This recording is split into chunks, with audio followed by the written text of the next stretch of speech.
Mirip dengan pimpinan organisasi mafia. Pendaftaran saudara Gibran sebagai cawapres oleh Dewan Kehormatan Penyelenggaraan Pemilu dinilai pelanggaran etika berat. Kalau seorang presiden memakai kekuasaan yang diberikan kepadanya oleh bangsanya untuk menguntungkan keluarganya sendiri, itu amat memalukan. Saya masih bersama Ketua Mahkamah Konstitusi pertama yang juga pernah menjabat Ketua Majelis Kehormatan Mahkamah Konstitusi Profesor Jimli Asyidiki. Prof, kita juga mendengar keterangan dari keterangan ahli gitu ya Prof ya, yang tentang etik gitu. Saya mau tanya dulu Prof, Jimli bagaimana melihat bahwa didengarkan juga pandangan tentang etik? Ya, saya kira bagus. Saya nonton apa yang disampaikan oleh Pak keterus terangan dia ya, Romo Magnis. Romo Magnis. Ya tentu begini ya, di pengadilan itu ahli itu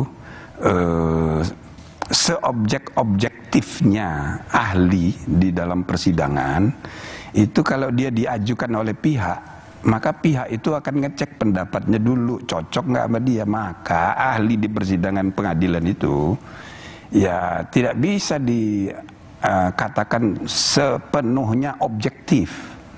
Ya, jadi ini yang berlaku itu intersubjektivitas. Ya. Jadi pihak penuntut atau pemohon dengan yang termohon masing-masing menghadirkan ahli. Itu bisa kita lihat dari ahli hukum. Semua ahli sama, ahli etika, ahli agama pasti dicek dulu oleh pihak, cocok nggak pendapatnya untuk mendukung posisi. Maka itulah antara lain kelemahan dari status ahli di pengadilan. Jadi pengadilan itu memang memperdebatkan perspektif, memperdebatkan informasi, data, memperdebatkan kepentingan. Nah, dalam ruang sidang ini coba dipertarungkan. Ya. Akhirnya itu nanti ya terserah kepada hakim. Persis. Cuma pertanyaan kan sekali lagi soal di situ ada soal bansos juga, Prof. Dan kaitan dengan bansos itu akan dipanggil tidak saja Menteri Sosial, ada Menko Perekonomian, Menteri PMK Pak Muhadjir dan juga Ibu Sri Mulyani. Dan ini dianggap baik oleh para pemohon, dianggap sebagai sebuah terobosan baru. Kalau Prof Jimli melihat pemanggilan 4 menteri ini sebenarnya ingin mendengar apa? Ya, jadi ada saksi, ada ahli ya yang diajukan untuk kepentingan pihak, tapi ada juga keterangan ahli, kadang-kadang juga saksi yang dipanggil karena kepentingannya mahkamah. Nah, jadi itu sudah biasa. Tapi dalam hal ini kubu 03 mengajukan permohonan supaya mendengarkan keterangan menteri, oleh mahkamah diterima idenya. Ya. Namun yang nanti akan bertanya hakim, karena ini untuk kepentingan hakim. Saya kira bagus itu. Itu di mana? Menurut Prof, itu dianggap salah satu terobosan. Para pemohon tidak diizinkan untuk bertanya, hanya hakim. Dan Ketua MK juga mengatakan ini bukan karena ingin ini kepentingan majelis hakim, bukan untuk mengakomodir keinginan pemohon. Jadi bagaimana melihat bahwa ini sebuah terobosan yang sangat baik sekali yang dilakukan oleh majelis hakim, ya, memanggil 4 menteri. Sebagian mengakomodir juga usulan dari pemohon kan, pihak 03, tapi sebagian mereka ngerti kalau ini dibiarkan menjadi pihak yang diajukan oleh pihak, itu akan ada benturan kepentingan. Benturan kepentingan maksudnya? Antara lain, ini posisi menteri ini bagaimana? Ya kan, dia akan menerangkan apa?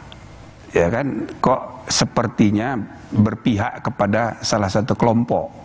Padahal dia harusnya netral sebagai pejabat negara. Maka sikap MK itu menurut saya lebih tepat. Nah, jalan tengah yang terbaik ya Prof. Ya, memanggil para menteri yang dianggap terkait. Ya. Sebenarnya itu juga permintaan dari pemohon, tetapi supaya ini juga bisa diterima dengan adil, maka pihak pemohon tidak diizinkan untuk bertanya, hanya majelis hakim sendiri. Itu untuk mengamankan supaya posisi narasumber itu tidak dianggap ini nanti berpihak kepada ya kan, para pihak ini. Jadi dia murni memberi keterangan apa adanya, baik menyangkut policy, mengenai implementasi dari kebijakan. Dan baiknya juga begini ya Prof ya, karena yang meminta adalah majelis hakim bukan pemohon, maka izin itu keluar dari presiden, atau menteri juga memiliki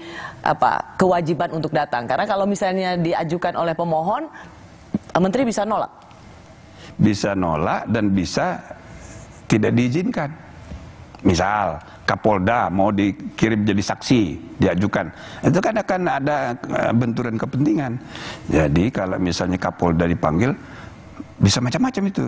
Berarti Kapolda ikut campur urusan politik praktis, bisa dituduh begitu.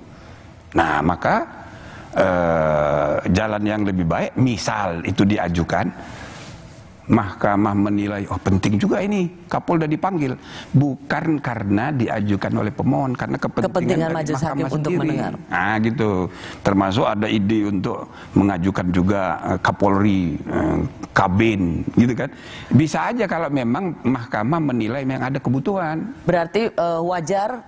Dulu kan salah satu kuasa hukum paslon 03 itu mengatakan akan menghadirkan Kapolda sebagai saksi. Kita tidak melihat itu hadir karena itu juga pasti berbahaya, Prof. Iya, macam-macam itu perspektifnya, itu cara melihatnya.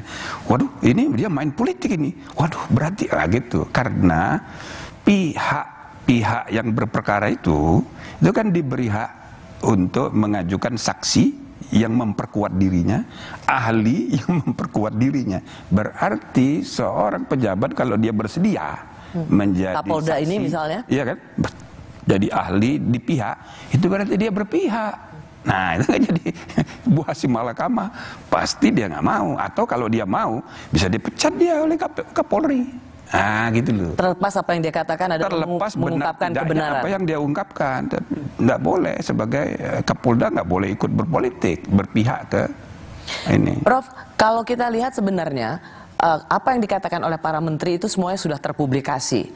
Menko Perekonomian mengumumkan soal bansos, begitu juga dengan Pak Muhadjir, Ibu Sri Mulyani juga, Bu Risma juga, bahkan sudah ada dalam rapat dengar di DPR. Jadi apa yang bisa membedakan keterangan para menteri ini di sidang MK? Di mana bobot tambahan yang membedakan dengan apa yang sudah dikatakan secara luas di media massa? Ya kan belum semua orang pasti mengikuti informasi-informasi yang beredar ya di publik. Jadi ruang sidang MK itu bisa dipakai pertama untuk mengungkapkan ragam pendapat yang berbeda, yang kedua untuk klarifikasi secara resmi. Nah gitu loh. Kan bisa kita bilang bahwa menteri sudah menjelaskan begini-gini, kok masih juga. Iya, itu konteksnya beda. Nah sekarang atas permintaan dan kebutuhan bersama, mari kita dengar. Yang kita maksud dengan bansos ini apa? Yang 400 triliun itu apaan? Ya kan? Diterangkan dulu. Nah, jadi kalau misalnya sudah diterangkan, ternyata angka itu termasuk subsidi BBM, subsidi listrik. Jadi bukan seperti dibayangkan bansos bagi-bagi sembako untuk, kan persepsi publik kan kayak begitu, untuk memenangkan paslon tertentu bagi sembako, bagi apa. Nah, lalu dikaitkan dengan 400 triliun sehingga berkecamuk itu kesimpulan benar-benar curang ini, gawat ya gitu. Maka forum MK itu bisa dijadikan ruang untuk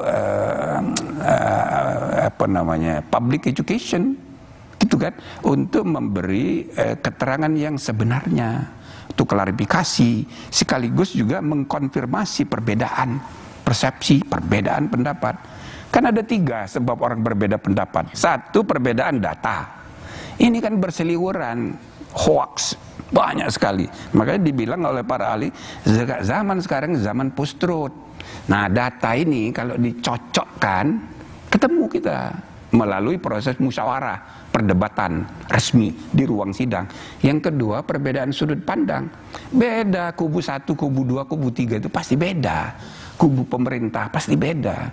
Nah maka ada ruang sidang untuk memperdebatkannya. Maka perbedaan itu bisa diatasi. Yang ketiga, karena kepentingannya beda. Nah, kepentingan itu di ruang sidang, semua orang diajak berpikir kepentingan yang lebih besar untuk bangsa. Kan sebenarnya jadi mekanisme di MK ini menurut saya penting untuk penyelesaian jangka panjang. Bukan sekedar menang kalah ya. Betul. Jadi ini bukan tentang sekedar menang kalah. Itu. Tetapi sebuah pembelajaran bahwa memang aturannya ada seperti itu, dan kemudian bagaimana aturan itu jangan kemudian disalahgunakan. Misal soal kecurangan, kita kan bisa mengatakan itu kan cuma dikecilkan, tapi bisa ada yang punya data ternyata banyak gitu loh. Nah, ini harus jadi pembelajaran, terlepas dari soal siapa yang menang sampai yang kalah di putusan nanti. Ke depan nggak boleh dibiarkan lagi yang kayak gini misalnya gitu kan. Nah, jadi biar aja ini terbuka, kita buka aja semua. Ada sangat beda sekali antara sengketa pemilu dalam hal ini Pilpres 2014, 2019 dan 2024. Kita masuk di 2014 saja dulu dengan 2014 dan 2024. 2014 ketika tuduhan soal pemilu atau pilpres yang TSM, terstruktur, sistematis dan masif, itu tidak pemerintah dalam hal ini Pak SBY itu tidak menjadi bahan yang dituding. Karena waktu itu tidak. Saya mau mengatakan pada waktu 2014 Pilpres itu yang ada juga tudingan soal pemilu atau Pilpres yang TSM. Tetapi itu tidak ada Pak pemerintah sebagai, karena dia tidak cawe-cawe. 2024 ada nama Pak Jokowi yang dituding sebagai ikut bermain dalam 2019 juga. Karena dia incumbent. Dia presiden. Nah, pertanyaan saya, bagaimana para menteri yang notabene kabinet pembantu presiden bisa berbeda dengan apa yang sudah dikatakan oleh presiden? Saya memandangnya apa punya keberanian para menteri itu, misalnya di luar yang partai politik. Saya rasa yang diperlukan dari menteri itu keterangan apa adanya aja. Programnya bagaimana, kebijakannya bagaimana, implementasinya bagaimana. Nah, itu aja yang akan disampaikan oleh menteri. Tidak mungkin dia nggak mungkin kan, ya saya memang diinstruksi oleh presiden untuk mengeluarkan bansos untuk kepentingan pemilu. Tidak mungkin akan ada perintah seperti itu juga. Memang tidak mungkin ada, karena yang bansos itu ragam programnya banyak sekali, dan itu dinikmati hampir semua partai. Semua caleg juga di tahun pemilu itu ada. Saya kan anggota DPD, itu ada juga namanya itu kunjungan kerja, namanya itu misalnya penyerapan aspirasi. Itu kan dari APBN semua itu. Nah, jadi maksudnya apa adanya aja dikemukakan. Mungkin tidak ada kaitan dengan soal penetapan hasil pilpres, tapi diungkapkannya keburukan praktek ini itu cukup menjadi bahan bagi kita untuk perbaikan ke depan, karena kualitas demokrasi kita ini indeksnya kan baru 54. Jadi saya menangkap pesannya Prof. Jimli. Koreksi saya kalau salah. Jadi harapannya ini bukan soal dikabulkan permohonan 0103 untuk diskualifikasi, tetapi paling tidak memberikan catatan supaya Pilpres 2024 yang seperti ini tidak terulang lagi. Yes. Kami kembali sesaat lagi. Itu penting sekali.